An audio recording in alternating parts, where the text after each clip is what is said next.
संख्या सही लिखा ना, 5 3 1 2 x 3 7 y, बस बस 2 भी था।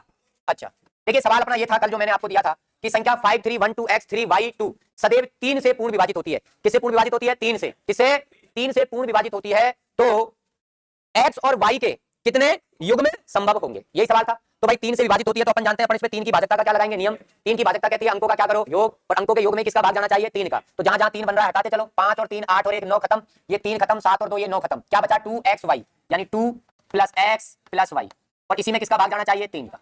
क्लियर है? अब मुझे तुम एक चीज बताओ कि इस x + y का मान, x + y का मान क्या हो सकता है? इस x + y का मान क्या रखूं मैं? मिनिमम क्या रखूं और मैक्सिमम क्या रखना चाहिए कि 3 का भाग चला जाए? तो आप कहोगे देखो मान साहब कल ही सिखाया था आपने, इस x + y का मान आप 1 रख दो, x + y का मान 1 रख दो, 2 रे क्या हो जाएगा? 3, भाग चला जाएगा। साहब x + y का मान तुम अब तो 3 3 जोड़ते चलो, 4 रख दो। साहब x + y का मान 7 रख दो। x + y का मान बोल रहा हूं मैं, x और y का नहीं, इन दोनों का योग। साहब 10 रख दो, साहब जी 13 रख दो, साहब 16 रख दो, और साहब कितना रख दो? 19। इससे आगे रख सकते हो क्या? x + y का मान 19 से बड़ा हो सकता है क्या? नहीं।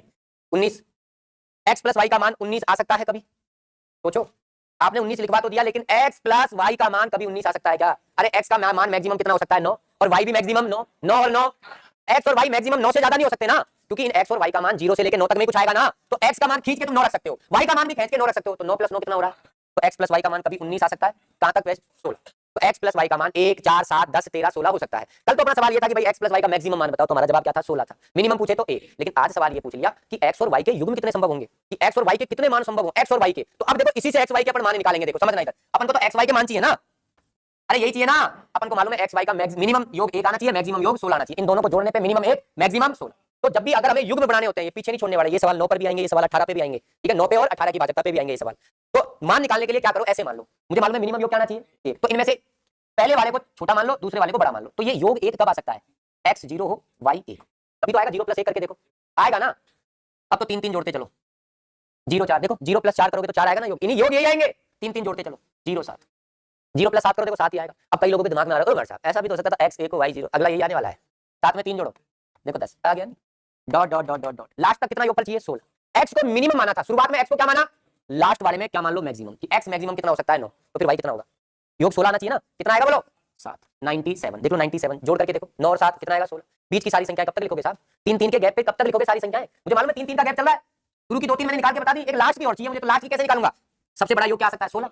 x मिनिमम माना था शुरुआत कैसे करी? x मिनिमम, अंत किससे करो? x maximum. x का मैक्सिमम मान क्या हो सकता है? 9। x का मान अगर 9 रहेगा तो y का मान क्या आएगा? 7। कैसे मालूम किया? क्योंकि मैक्सिमम योग कितना है? 16। सारी संख्याएं निकल के आ गई, x और y के ये युग्म संभव है। आप चाहो तो 13, 1 और 3 4, 13 के बाद क्या आएगा? 16, 1 और 6 7, ये आएंगे, आप टेंशन मत लो, ठीक है? 16 में 3 जोड़ो 19, 19 के 1 और 9 को जोड़ो देखो 10, 19 में 3 जोड़ो क्या आएगा? 22, 2 और 2 4, आएंगे यही आएंगे योग करने पे। पर हमें कब तक ऐसे लिखेंगे इतनी संख्याएं? मैंने कहा ये युग्म संभव होंगे x y के, ये मान होंगे x और y के। हमसे पूछा कितने युग्म संभव है, तो मैं गिन लूं ये संख्याएं कितनी है? क्या मैंने तुम्हें सिखाया नहीं कि अगर मैं संख्याओं का एक ऐसा सबूत तुम्हारे सामने कभी लिख दूं जिनके बीच का अंतर क्या रहता है? समान रहता है, तो वो टोटल कितनी संख्याएं होती हैं? ये हम कैसे निकालते हैं? लास्ट माइनस फर्स्ट बटा difference plus 1, last first difference plus 97 में से 1 घटाओ 96, 96 में 3 का भाग लगाओ, 3 3 9 3 दूनी 6 32, 32 में 1 जोड़ो, 33 युग्म संभव होंगे x y के।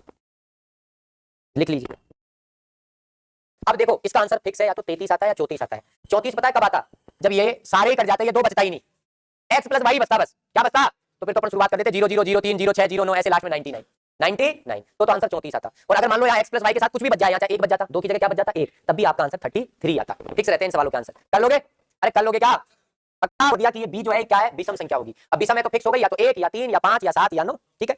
और हमसे कहा है तो a के सभी संभावित मानों का क्या बता दो? योगफल बता दो। बहुत प्यारा क्वेश्चन है, एसएससी सीजीएल का मेन प्री का क्वेश्चन है, ये मेन का नहीं प्री का है, पर क्वेश्चन बहुत गजब है। आ जाओ समझो। तो सबसे पहले तो अपन संख्या लिख ले अलग से, 8 9 4 7 a 5 6 b 1। अंकों का योग करें, जहां जहां 9 बन रहा है उड़ाते चलो, 9 खत्म, 8 और 1 9 खत्म, ठीक है? 4 और 5 9 खत्म, 7 और 6 हो गया 13, 13 में से 9 फेंक दो निकाल के, 4 बच गया। तो 4 + a + b, और इसी में किसका भाग जाना चाहिए? 9 का। पक्की बात है, क्लियर है ना? अब ध्यान से समझना अब कहानी को। अब हमसे कहा b एक विषम संख्या है, b एक क्या है? तो तुम्हें मालूम है कि अगर साहब b एक विषम संख्या है तो b का मान या तो 1 होगा या 3 होगा या 5 होगा या 7 होगा या 9 होगा। क्लियर है ना? तो b के मान तो फिक्स है। अब आपको किसके मान चाहिए? 1 है, तो चलो रखते चलो। b का मान 1 रखा, तो 4 और 1 5 हो गया, तो a का मान कितना आया? 4 आया। अरे 9 में तो 9 का भाग जाएगा। अब दोबारा से सुनना, और भी देखो, 4 और 1 5 हो चुका है, 5 + 4 किया, 9 का भाग चला गया, 9 में 9 का, अरे 18 भी तो बन सकता है, 18 भी तो बन सकता है। पर सर 18 तो जब बनेगा जब अपन 5 में 13 जोड़ें। क्या a कभी 13 हो सकता है? a का मैक्सिमम मान क्या हो सकता है? 9, इससे ज्यादा थोड़ी होगा। तो a की मान आया 4 a का। चलो b का मान 3 भी हो सकता है, तो 4 और 3 7, तो ए क्या रखूं 2, 7 और 2 कितना हो जाएगा 9। अच्छा 11 भी तो रख सकता हूँ ए का मान, वो जी 4 और 3 7 और ए का मान रख दूं 11, 11 7 18, 18 में भी तो जा रहा है, रख सकता हूँ 11। ए का मान कभी 2 अंकों में आएगा क्या? नहीं। हाँ जी 4 और 5, 4 और 5 9, तो फिर 0 और 9, 0 रखूं तब भी देखो 4 और 5 9 हो गया, तो ए का मान 0 रख दूं, 9 प्लस 0 9 का भाग चला जाएगा, तो मैं ए का मान 9 भी तो रख सकता हूं, 9 प्लस 9 18 में भी तो जाएगा, 9 रख सकता हूं ना। तो यहाँ 2 मान संभव होंगे। जब आप b की वैल्यू 5 रखोगे तो a के 2 मान संभव होंगे। अब कई लोग आप ये सोच रहे होंगे सर इस 0 को लेने से हो भी क्या रहा है? बेटा हो रहा है होने को, तो अगर मैं सवाल ये पूछ लेता कि b एक विषम संख्या हो तो a के कितने मान संभव होंगे, तो मान संभव में तो 0 भी काउंट करना पड़ेगा ना आपको। हालांकि योग पे कोई फर्क नहीं पड़ेगा 0 से। आगे बढ़ते हैं साहब, 4 और 7, 4 और 7 तो a का मान 11 में क्या जोड़ूं कि 9 का भाग चला जाए, 18 आना चाहिए 7, ठीक है। चलो 9 और 4 13, 13 में क्या जोड़ूं 9 का भाग चला जाए 5, तो ये आपके किसके मान आ गए? a के आ गए। अब जोड़ लो आप, 4 और 2 6, 6 और 9 15, 15 और 7 22 और 5, तो योग आ गया 27, 27 27 बिल्कुल 27। 663x4y2 9 से पूर्ण विभाजित है तो x और y के कितने युग में संभव है? तो आ जाओ साहब, संख्या है 763x4y2, 9 से विभाजित है तो अंकों का योग करते हैं। 6 और 3 9 आपका क्या हो गया खत्म, 7 और 2 9 भी हो गया खत्म, तो अंकों का योग आया आपका 4 + x + y। इसी में किसका भाग जाना चाहिए? 9 का।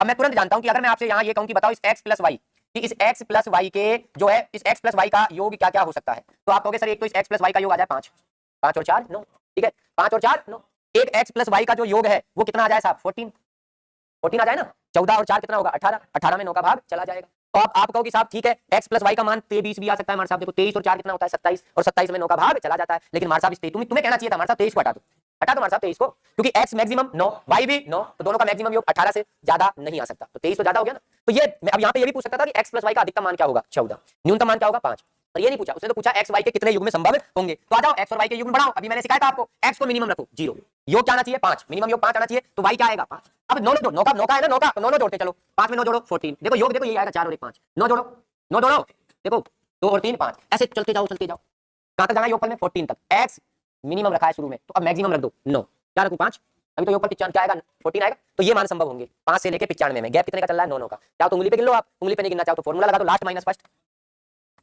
फर्स्ट बटा डिफरेंस 9 + 1 90, 90 में 1 जोड़ूंगा 10 9 ढाई 90 और 1 11, और फिक्स है मैं बता दूं इसका आंसर या तो 11 आता है या 12, 12 कब आता, तो 12 कब आता जब x + y बचता, ये भी 0 हो जाता, खत्म हो जाता है 4 भी, अगर x + y आता ना तो 1 डाटा और बढ़ जाता यार 0, या बढ़ जाता 0 और बढ़ जाता, तो वहां आंसर कितना आ जाता 12 आ जाता। लिखो